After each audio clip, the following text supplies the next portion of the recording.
मेरी प्रोफाइल बहुत ख़राब आती थी और मेरा लुक भी बहुत ख़राब रहता था, जिसकी वजह से मैं थोड़ा-सा निराश रहता था। मुझे इस चीज़ का भी डर था कि अगर मैंने ट्रांसप्लांट करा और सक्सेसफुल नहीं हुआ तो मेरा जो ग्रोथ है वो होगी नहीं, तो उसके बाद फिर मेरा और भी गंजापन आ जाएगा।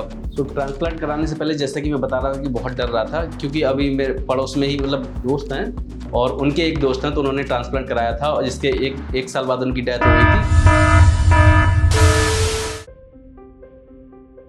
दोस्तों, मेरा नाम सुनील है और मेरी एज 26 है। मैं बदायूं का रहने वाला हूं, उत्तर प्रदेश से। जैसा कि मैंने बताया कि मेरे हेयर ट्रांसप्लांट को 7 महीने हो चुके हैं। इससे पहले मेरा डेंसिटी मेरे सर की बहुत ज़्यादा बालों की कम थी, तो मेरी प्रोफाइल बहुत ख़राब आती थी और मेरा लुक भी बहुत ख़राब रहता था, जिसकी वजह से मैं थोड़ा-सा निराश रहता था।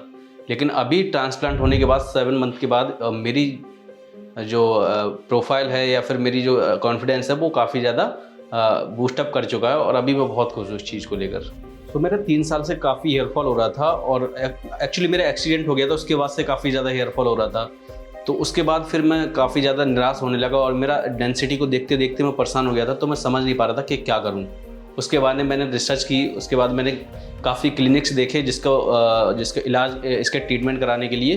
कि पहले तो मैंने सोचा कि मेडिसिन बेसिस पे ही अगर मेरी ग्रोथ ठीक हो जाती है तो कर लेता हूँ, लेकिन ऐसा नहीं हो पा रहा था। उसके बाद फिर मैंने काफ़ी रिसर्च की, तो मैंने ट्रांसप्लांट जो है कराने की सोची।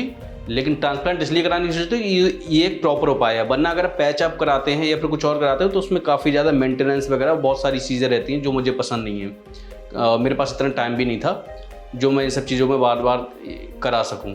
तो मैंने फिर एक ही बार में प्रॉपर उपाय इसका ट्रांसप्लांट कराने की सोचा। और फिर ट्रांसप्लांट के लिए भी मैं काफ़ी ज़्यादा परेशान हो रहा था मुझे, क्योंकि पहली बार ऐसा हो रहा था मेरे साथ और मुझे काफ़ी डर लग रहा था इस चीज़ को लेकर, और जैसा कि बाकी लोग डरते भी हैं। तो मैंने भी बहुत सारी रिसर्च की, बहुत सारे क्लिनिक्स देखे, विजिट भी की।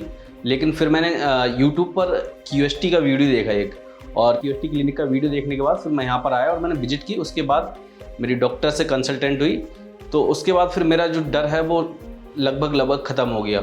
फिर यहाँ का स्टाफ जिनका बिहेवियर बहुत अच्छा था और यहाँ की साफ़ सफाई बहुत अच्छी थी।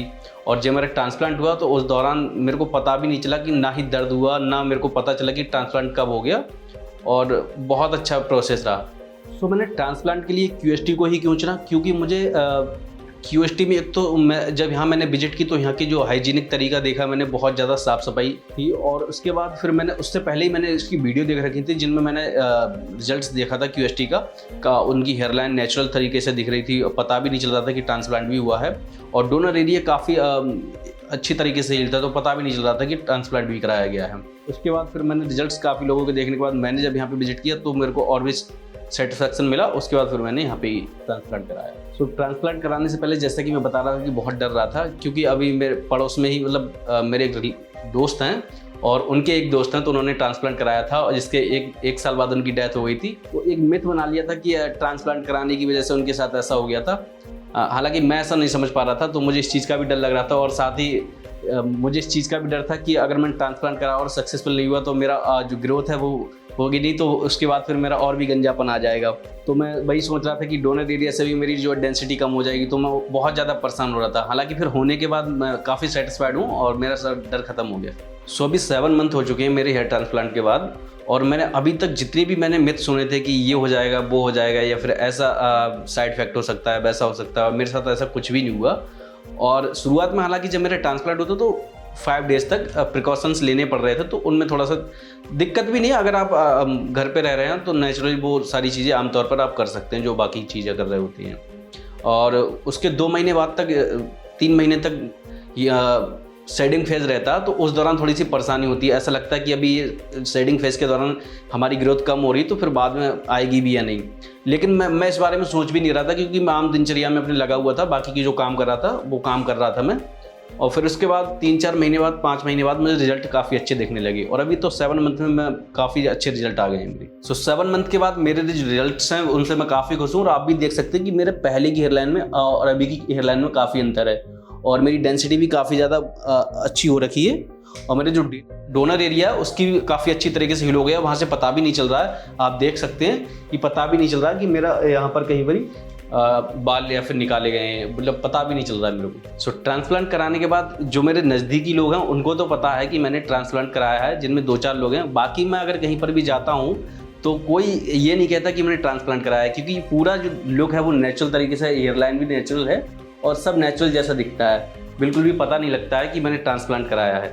सो 10 of 10 की रेटिंग्स में अगर कियोस्टी को क्लिनिक को मैं रेट करूं तो 8 रेटिंग दूंगा, क्योंकि यहाँ की हाइजीनिक तरीके से जो सारा प्रोसेस होता है वो होता है, और उसके बाद जो मेरी एक्सपेक्टेशंस थी उनको पूरी तरीके से फुलफिल किया है। सो ओवरऑल मैं कियोस्टी से बहुत ज़्यादा खुश हूँ और अपने ट्रांसप्लांट को लेके भी खुश हूँ। जो मेरे रिजल्ट्स आए उनको लेकर भी खुश हूँ। अगर आपका भी हेयर लॉस हो रहा है या फिर हेयर फॉल हो रहा है तो निश्चिंत रहिए, और अगर आपको लग रहा है कि आपकी हेयर लाइन थोड़ा सा अप जा रही है तो आप ट्रांसप्लांट निश्चिंत होकर करा सकते हैं। या फिर पीआर, अगर आपको लगता है आपकी डेंसिटी कम हो रही है, काफ़ी ज़्यादा हेयर फॉल हो रहा है, तो आप एक बार कियोस्टी क्लिनिक में विजिट कीजिए और यहाँ पीआरपी लेकर देखिए। अगर पीआरपी से नहीं हो पाता तो फिर उसके बाद आप ट्रांसप्लांट कराइए निश्चिंत होकर। ट्रांसप्लांट कराने से पहले अगर आपको कोई डर है तो आप कियोस्टी क्लिनिक में आइए, विजिट कीजिए और डॉक्टर से कंसर्न कीजिए।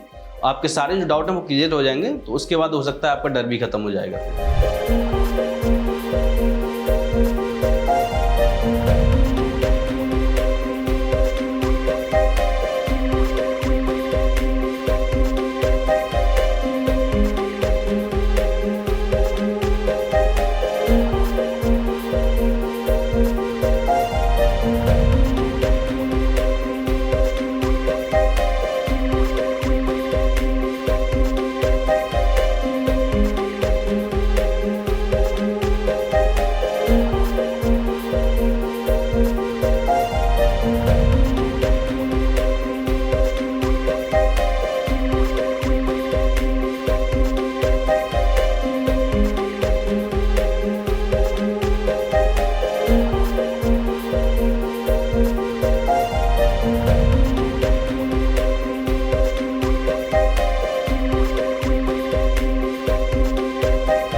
हेलो फ्रेंड्स, अगर आपने अभी तक हमारे चैनल को सब्सक्राइब नहीं किया है तो प्लीज इस वीडियो को लाइक कीजिए, शेयर कीजिए और हमारे चैनल को सब्सक्राइब कीजिए। और ध्यान रहे बेल आइकन दबाना ना भूलें, जिससे हमारे हर वीडियो का अपडेट आपको समय समय पर मिलता रहेगा।